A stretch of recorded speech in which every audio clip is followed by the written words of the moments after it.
क्षेत्र में ताकने की जरूरत नहीं। हमारे समाज की ऐसी मानसिकता, हम सोचते यार जब सरकारी नौकरी आदमी है तो ये सब क्यों करेगा, नमक के धनिया क्यों बताएगा।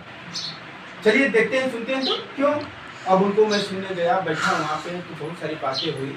इसके साथियों उन्होंने जो प्रेरणा दी कि देखिए एक कहानी, एक व्यक्ति जो है एक मुर्गा पकड़ के लाया।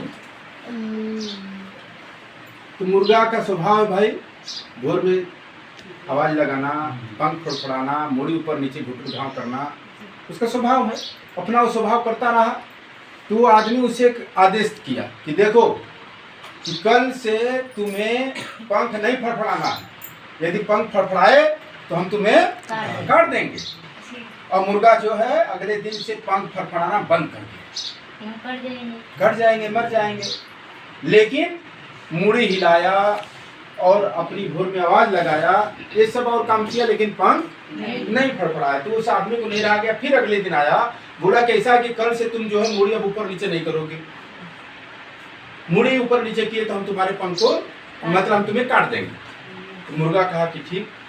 अब आगे से वो मुड़ी ऊपर नीचे करना भी बंद कर दिया। अब 2-3 दिन बीता, अब मुर्गा कुछ नहीं कर रहा है, न पंख फड़फड़ा रहा है, न मुड़ी ऊपर नीचे कर रहा, लेकिन भोर में आवाज लगा रहा है। अब फिर वो मालिक आया, बोला कैसा है कि अब तुम जो है कल से भोर में चीखना चिल्लाना चालू किए तो हम तुम्हें अब मुर्गा अगले दिन से आवाज लगाना भी बंद कर था, जीवित लेकिन मरे हुए के समान था। न पंख फड़फड़ा रहा है, न मुड़ी ऊपर नीचे कर रहा है, न भोर में आवाज लगा रहा है, चुपचाप गुमसुम मरे हुए की तरह पड़ा हुआ है। अब 1 हफ्ता बीता, आदमी को नहीं रह गया। तो अगले दिन आया, बोला कि ऐसा करो कि कल से तुम्हें अब अंडा देना पड़ेगा, नहीं तो हम तुम्हें। अब मुर्गा आया, अंडा दे कैसे। अब वो रोने लगा, मुर्गा रोने लगा। तो ये मालिक बोला कि तुम मौत से डर गए। कहा मालिक साहब मैं मौत से नहीं डर गया, मैं अपने डिसीजन पे रो रहा हूं। आप आज मेरे सामने ऐसी शर्त रख दी है कि मैं इसको कर ही नहीं सकता। भाई एक मुर्गा कैसे अंडा दे सकता है, मुर्गी ने देगी अंडा।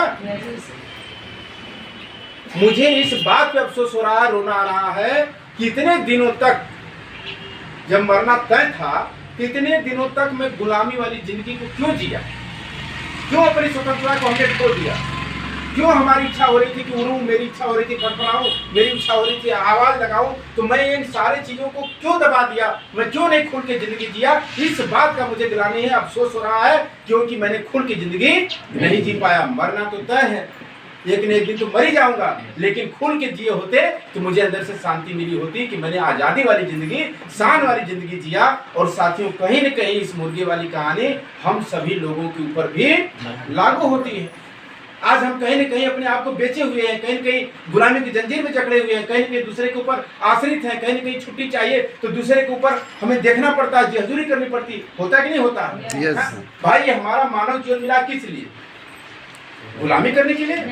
अरे हमसे तो अच्छा ये पशु पक्षी चिड़िया है भाई, जहां मन करे तहां खुल के रहते हैं, जहां मन करे वहां बैठ जाते हैं, जहां मन करता है रात बिताते हैं। लेकिन हम सर्वश्रेष्ठ मानव का तबका लेकर के फिर भी हम खुल के जिंदगी नहीं जी पाते। कोई चीज पसंद आ गई, लेकिन उसका रेट इतना है कि मन मार करके चुपचाप अपने आप को शांत करना पड़ जाता है। हाँ? कभी इच्छा हुई कि आज मेरे को घूमना चाहिए, लेकिन उस दिन ऊपर से इतना दबाव हो जाता है कि नहीं तुम्हें ऑफिस आना ही पड़ेगा। इच्छा होती है आजादी पाने की, इच्छा होती है घूमने की, लेकिन साथियों इतने हम बंधक में बंधे होते हैं, इतने गुलामी के जंजीर में फंसे होते हैं कि चाह करके भी हम खुल के जिंदगी नहीं जी पाते। और उन्होंने कहा कि देखिए खुल के जिंदगी जीना चाहते हैं। आपको लगता है कि नौकरी पा जाना, कामयाबी मिल जाना हो गया, तो नहीं हुआ। जिसको नहीं मिला होता वही जानता है उसकी कीमत। और मैं इसकी कीमत जानता हूँ कि हम कैसे जिंदगी को जी रहे हैं।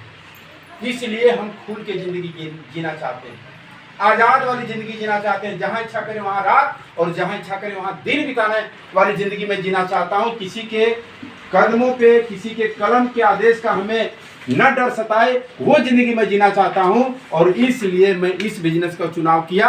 और इसमें साथियों 2 कारण उन्होंने बताया। एक कारण भी बताया कि इसका भविष्य क्या है, भविष्य ये आने वाले कल का बृहद रूप लेने वाला है। अभी इसकी शुरुआत ही नहीं हुई है। और दूसरा उन्होंने बताया हैंड पावर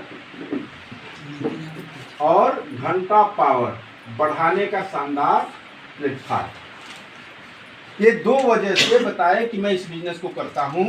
एक तो हो गया कि भाई इसका भविष्य बहुत उज्जवल है, अभी इसकी शुरुआत ही नहीं हुई, लेकिन बाहरी दुनिया में जो भी बिजनेस व्यापार किए जाते हैं हर 10 साल में उसका रूप चेंज हो जाता है। 5-10 साल चढ़ान पे रहता है, फिर उसके बाद ढलान पे आ जाता है। जो व्यक्ति 20 साल पहले जिस व्यापार से पैसे कमा पाता था, वो व्यक्ति आज उस व्यापार से पैसे नहीं कमा पा रहा है, रूप बदल गया।